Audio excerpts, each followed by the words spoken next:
नमस्कार, बहुत बहुत स्वागत है आपका हमारे इस विशेष कार्यक्रम में और मैं हूं मौलिका शर्मा। जैसा कि आप जानते हैं, हम लगातार इस कार्यक्रम के जरिए, कार्यक्रम के माध्यम से आपको बता रहे हैं कि हम हैं महाकुंभ प्रयागराज तीर्थ में, संतों महात्माओं के आपको दर्शन करा रहे हैं।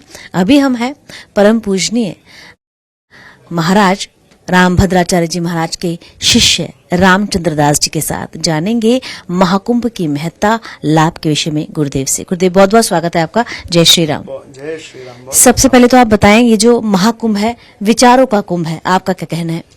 देखिए, ये दुनिया में अध्यात्म और संस्कृति का एक सबसे बड़ा पर्व है और पूरी दुनिया से इस समय लोग आकर्षित होकर यहाँ पर आ रहे हैं। हम यदि सोचें कि हमें इतने संतों के दर्शन यदि जीवन भर में करने हैं तो मुझे लगता है जीवन कम पड़ जाएगा, लेकिन संतों के दर्शन सुलभ नहीं। बिल्कुल। तो ये एक माँ भागीरथी की ऐसी कृपा है, यमुना जी की ऐसी कृपा है और सरस्वती मैया की ऐसी कृपा है कि पूरे देश भर के तमाम मत परंपरा के जो संत हैं वो हम यहाँ हमें एक साथ सुलभ होते हैं। तो ये एक सांस्कृतिक सबसे बड़ा पर्व है, एक आध्यात्मिक सबसे बड़ा पर्व है, धार्मिक सबसे बड़ा पर्व है और साथ ही आपने जो एक अभी अच्छी बात कही कि एक वैचारिक बहुत बड़ा पर्व है, तो ये बात बिल्कुल सत्य है। देश ही नहीं बल्कि विदेशों से भी लोग आ रहे हैं। 144 वर्षों बाद ये संयोग बना है महाकुंभ का, क्या कहेंगे? देखिए, ये तीर्थराज प्रयाग जो है वो तीर्थों के राजा हैं और त्रिवेणी मैया के तट पे ही अक्षय वट विराजमान है। उन अक्षय वट के लिए कहा गया कि जठरे खिल मादाय त्वयि सुकृति माधव, जिनके संपूर्ण जगत का पालन करने वाले परमात्मा भी जिनके एक पत्ते पर विश्राम करते हैं, संपूर्ण प्रलय काल में भी जिनका नाश नहीं होता है, ऐसे अक्षय वट यहाँ विराजमान है। संवर्णा निधरान्य से सप्त पातालगा जटा यावन मंडल विस्तारो वट राजाय ते नमः। तो जैसे वट अपने आप में सबको समेटने के लिए तैयार होता है कि कोई भी पथिक किसी भी मार्ग को जा रहा हो, लेकिन वो जब वट वृक्ष दिखता है तो एक सहज शांति, एक सुख की अनुभूति होती है। तो उसी प्रकार ये तीर्थराज इस समय महाकुंभ के पर्व पे अक्षय वट की तरह उपस्थित है। कोई किसी भी मार्ग का, कोई किसी भी परंपरा, कोई किसी भी संप्रदाय का चिंतन करने वाला हो और दुनिया के किसी देश का हो, लेकिन इस समय सब सनातन धर्म के पथिक बनकर उनके चरणों में सो रहे हैं। तो मुझे लगता है कि जिस सुख की अनुभूति व्यक्ति को सनातन धर्म में और सनातन परंपराओं को स्वीकार करने में हो रही है और जैसा आकर्षण हो रहा है, मुझे लगता है कि अपने आप में बहुत अच्छा संकेत। ये महाकुंभ इतना विशेष क्यों? देखिए, महाकुंभ का जो पर्व होता है, ये एक जब बृहस्पति और सूर्य में मकर राशि का प्रवेश होता है, तब ऐसे योग में यह महाकुंभ का पर्व बनता है। जैसे प्रत्येक वर्ष लगभग जब हम मकर संक्रांति देखते हैं तो 15 जनवरी तक भी चली जाती, लेकिन इस बार ठीक 14 जनवरी को मकर संक्रांति भी थी जी। तो इस नाते ये विशेष है और वैसे भी महाकुंभ की जो परंपरा है वो बहुत प्राचीन है। पूज्यपाद गोस्वामी जी ने लिखा है कि माघ मकर गत रवि जब होई, तीर्थ पति ही आव सब कोई, पूज ही माधव पद जल जाता, परस्य अक्षयवट हर्षित गाता। तो जब पवित्र माघ मास में सूर्य मकर राशि में प्रवेश करते हैं तब ऐसा योग बनता है और अपने आप में एक विशेष पर्व है। 144 वर्षों बाद जिस प्रकार के योगों की, संयोगों की चर्चा करते हैं, गोस्वामी तुलसीदास जी रामचरितमानस में लिखते हैं कि जोग लगन ग्रहवार तिथि सकल भय अनुकूल, चर अरु अचर हरस जुत राम जन्म सुख करमूल।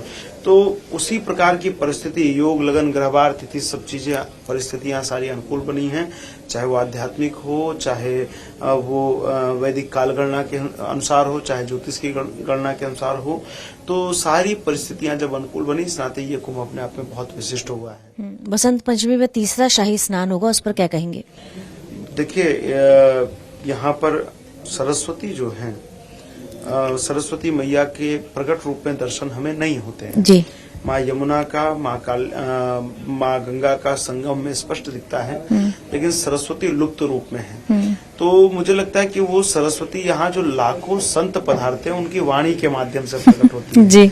तो दो धारा तो स्पष्ट दिखती है, तीसरी धारा हमें संतों के वाणी के माध्यम से सुनाई देती है, मुखारविंद से सुनाई देती है, हम उसमें अवगान करते हैं। तो वही माँ वीणा पाणिनी का एक प्राकट्य पर्व वसंत पंचमी का स्नान है और अपने आप में अद्भुत है।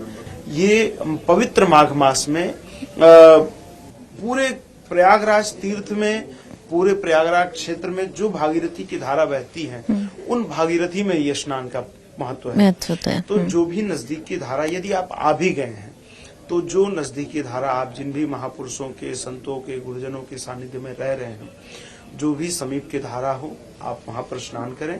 और ये एक, जैसे हम किसी तीर्थ में जाते हैं तो इच्छा रहती है कि हमारा परिवार, हमारा कुटुंब, हमारे जो स्वजन परिजन है हमारे साथ जाएं। तो ये उसी प्रकार का ये जो अमृत स्नान होता है, ये संत अपने अखाड़ों के साथ, अपने खालसों के साथ, चूंकि उनका परिवार वही जमात है, वही संत है, तो ये उनके साथ स्नान करने की परंपरा है।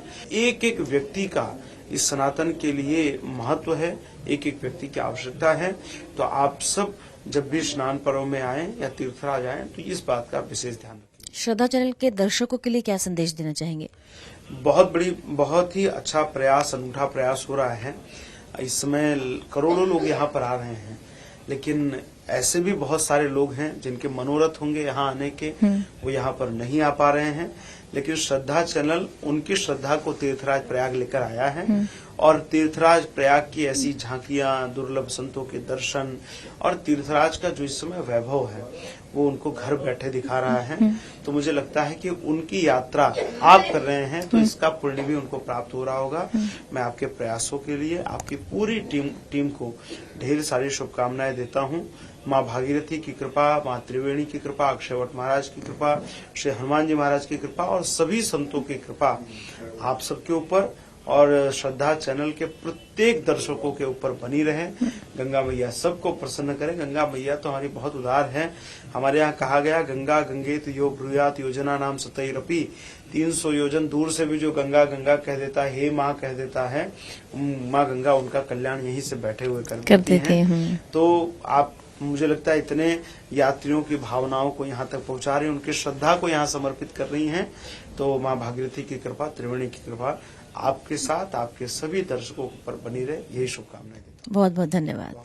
फिलहाल आप यूं ही बने रहे हमारे साथ, क्योंकि संतों महात्माओं के हम आपको दर्शन करा रहे हैं, लेकिन आप देखते रहिए श्रद्धा MH1 TV चैनल।